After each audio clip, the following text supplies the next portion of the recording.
सभी शिक्षक साथियों को नमस्कार। जैसा कि आप सबको विदित है कि वर्तमान सत्र में बच्चों के आधार रेखा मूल्यांकन बेसलाइन असेसमेंट टेस्ट लिए जाने हैं, तो उनके नंबरों की फीडिंग शाला दर्पण स्टाफ विंडो पे की जानी है। तो उसके लिए गूगल पे स्टाफ लॉगिन शाला दर्पण स्टाफ लॉगिन लगाएंगे और इसके बाद में स्टाफ लॉगिन करेंगे और इसके लिए अपना यूज़र आईडी और पासवर्ड चाहिए होंगे और ये सारी डिटेल डालने के बाद में लॉगिन पे क्लिक करेंगे तो ये हमारा स्टाफ लॉगिन है वो हो जाएगा। इसके बाद में इसमें एक नया ऑप्शन और जुड़ा है। देखिए, जो पूर्व में ऑप्शन थे उनमें से संशोधन करते हुए एक नया ऑप्शन और जोड़ा गया है, RKSMBK baseline assessment.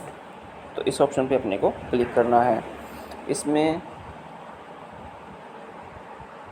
Filler by यानी कि जो किसके द्वारा फिल किए जाने हैं, ठीक है। और इसमें सब्जेक्ट के हिसाब से इसे सिलेक्ट कर सकते हैं। तो इसमें अपने पास ये रिपोर्ट आ जाएगी कि भी कौन कौन से अपने को कर रहे हैं। फील्ड में तो वो आ जाएंगे जो अपने फिल किए हुए हैं, उनकी रिपोर्ट आ जाएगी। पेंडिंग में जो शेष है वो आ जाएंगे। और बोथ में करेंगे तो अपने क्या है, दोनों की रिपोर्ट आ जाएगी। तो सबसे पहले अपने देखते हैं किस प्रकार से। तो क्लास सेलेक्ट कर ली और इसमें सब्जेक्ट और सेक्शन सेलेक्ट कर लिया और शो पे क्लिक करेंगे तो इस प्रकार से जो बच्चों की लिस्ट है वो आ जाएगी।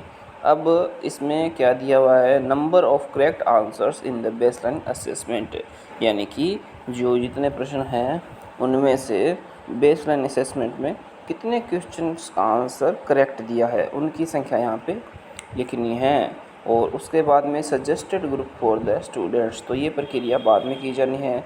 इससे पहले इनको यहाँ सेव ऑल पे क्लिक करना है। यहाँ पे सारे नंबर सबमिट करने के बाद में और फिर सेव ऑल पे क्लिक करेंगे। इसी प्रकार से जो दूसरा सब्जेक्ट है इंग्लिश, तो ये बेसलाइन असेसमेंट सिर्फ तीन ही विषयों के होंगे, हिंदी, इंग्लिश और मैथ के। तो इस प्रकार से इंग्लिश विषय के सभी इसमें डाटा फिल करके और सेव ऑल पे क्लिक करना है। इसके बाद में तीसरा विषय है मैथ। तो इस प्रकार से बारी बारी से सभी विषयों के, तीनों विषयों के इसमें नंबर फिल करने हैं और सेव ऑल पे क्लिक करना है।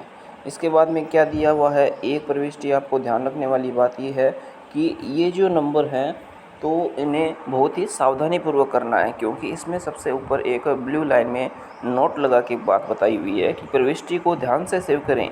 एक बार डेटा सेव होने के बाद बदलाव संभव नहीं होगा, यानी कि आप इसमें बदलाव वापस नहीं कर सकते। यदि आपने कोई भी प्रविष्टि गलत कर दी है तो उसमें दोबारा संशोधन संभव नहीं हो सकता। तो इसलिए आपसे निवेदन रहेगा कि आप ये जो डाटा फिल कर रहे हो इन्हें कृपया सावधानी के साथ कीजिए ताकि किसी भी प्रकार की कोई समस्या न आए।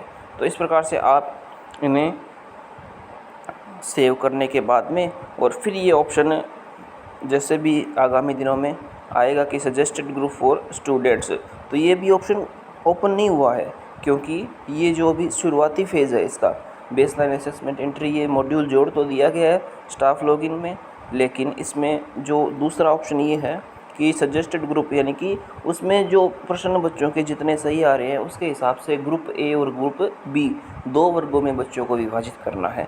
तो आपको ये बताना है कि उसके प्रदर्शन के हिसाब से कौन सा ग्रुप है, मैथ में कौन सा ग्रुप है उस बच्चे का, तो बच्चे के नाम के हिसाब से तो वो सारे ग्रुप इसमें फिल करते जाएंगे और लास्ट में फिर सेव के ऑप्शन पे क्लिक करेंगे। और ये बेसलाइन असेसमेंट कब लेने हैं इसकी भी मैं आपको सूचना या टाइम टेबल बता रहा हूँ। ये बेसलाइन असेसमेंट आपको जो वर्कबुक विद्यार्थियों को प्राप्त हुई है उनके 10 अभ्यास वर्कशीट के बाद में दिया गया है, यानी कि वर्कबुक में स्टार्टिंग के जो 10 अभ्यास शीट हैं उनके बाद में वर्कबुक में वो जो आपको लेना है बेसलाइन असेसमेंट यानी कि आधार रेखा मूल्यांकन, तो वो आपकी वर्कबुक में ही, जो बच्चों की कक्षा के अनुरूप वर्कबुक हैं उनमें ही आपको ये बेसलाइन असेसमेंट मिल जाएगा। और इसमें कब कब कैसे कैसे लेना है तो वो ये टाइम टेबल इसका जो माध्यमिक निदेशक महोदय हैं माध्यमिक शिक्षा, तो उनके द्वारा ये टाइम टेबल जारी किया गया है। तो इसमें बेसलाइन असेसमेंट हेतु अंतिम तारीख कौन सी है? कक्षा 3 से 8 के लिए 10 अगस्त 2022। और बेसलाइन असेसमेंट हेतु शाला दर्पण मॉड्यूल लाइव होना, तो ये शाला दर्पण मॉड्यूल लाइव 5 अगस्त से पूर्व होना चाहिए। तो ये 5 अगस्त से आज यानी कि पूर्व की तारीख में ही वो मॉड्यूल स्टार्ट हो गया है। बेसलाइन असेसमेंट के डेटा को शाला दर्पण पर अपडेट करना, यानी कि वो जो अपने बेसलाइन असेसमेंट लिया है और वो बच्चों की पोर्टफोलियो में भी लगाना है और उसको 18 अगस्त 2022 तक ऑनलाइन भी करना है। और ऑनलाइन जो कक्षा अध्यापक हैं वो अपने शाला दर्पण स्टाफ लॉगिन के माध्यम से उसको ऑनलाइन करेंगे। तो इसमें कक्षा 3 का जो दिया हुआ है कि 5 अगस्त 2022 को हिंदी, 8 अगस्त को अंग्रेजी और 10 अगस्त को गणित। और सभी टाइम टेबल इसी प्रकार है, 3, 4, 5, 6, 7, 8, यानी कि सिर्फ इतनी ही कक्षाओं का अपने को बेसलाइन असेसमेंट लेना है।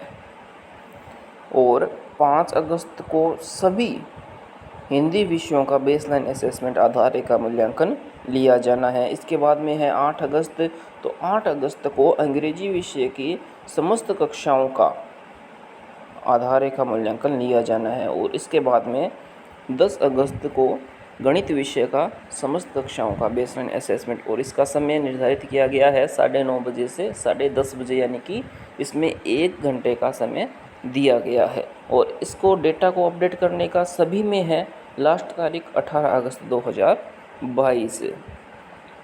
और जिन विद्यालयों में उक्त वर्णित अवधि में किसी कारणवश परीक्षा नहीं हो पाती, तो 12 अगस्त जो रिजर्व डे परीक्षा हेतु रखा गया है को ये बेसलाइन असेसमेंट करवाना सुनिश्चित करे। परंतु इस बात का ध्यान रखा जाए कि 12 अगस्त को होने वाले भक्ति गीतों के गायन का कार्यक्रम से इसका समय पृथक होना चाहिए। यानी कि जो आज़ादी का अमृत महोत्सव है उसके दौरान जो कार्यक्रम किए जाने हैं, तो उसकी समय अवधि और इससे क्या है, जो दोनों कार्यक्रम आपस में प्रभावित न हों, इस बात का ध्यान रखा जाना है। बेसलाइन असेसमेंट आकलन का डाटा प्रविष्टि, इसमें डाटा की प्रविष्टि शाला दर्पण मॉड्यूल में करनी है। और प्राप्तांकों के आधार पर विद्यार्थी का समूह स्वतः आकलित हो जाएगा। यानी कि ये जो 2 नंबर ऑप्शन है इसमें क्या है, वो ग्रुप ए या ग्रुप बी, वो क्या है, अपने आप ही ऑटोमेटिक ही सिस्टम अपने आप उसको कर देगा विभाजन। शिक्षक इस डेटा का उपयोग अपनी कक्षा में निश्चित अवधि के दौरान कक्षा समय बनाने के लिए कर सकते हैं। यह डेटा पूरी तरह से शिक्षकों को उनकी कक्षा के प्रदर्शन के बारे में जानकारी प्रदान करने और शिक्षण में उनकी सहायता करने के लिए एकत्रित किया जा रहा है। तो शिक्षकों से अनुरोध है कि डेटा को सटीक रूप से दर्ज करें। यानी कि इसमें जो शिक्षकों के प्रदर्शन को भी देखा जा रहा है कि बच्चे ने क्या प्रदर्शन किया है, तो वो शिक्षकों की एक उपलब्धि मानी जाएगी और उन्हें बेहतर शिक्षण करवाने में भी ये मददगार साबित होगा। तो इसमें 2 तरीके से इसमें एंट्री हो सकती है, स्टाफ लॉगिन के माध्यम से और स्कूल लॉगिन के माध्यम से। बाकी स्टाफ लॉगिन का जो है वो अच्छा एक तरीका हो सकता है, जैसे कि कक्षा अध्यापक के हिसाब से करेंगे तो कार्य विभाजन भी हो जाएगा और कार्य में शुद्धता भी रहेगी। तो इस प्रकार से आप इस टाइम टेबल का स्क्रीनशॉट भी ले सकते हैं और इसी के अनुरूप बेसलाइन असेसमेंट करवाना सुनिश्चित कीजिए। धन्यवाद।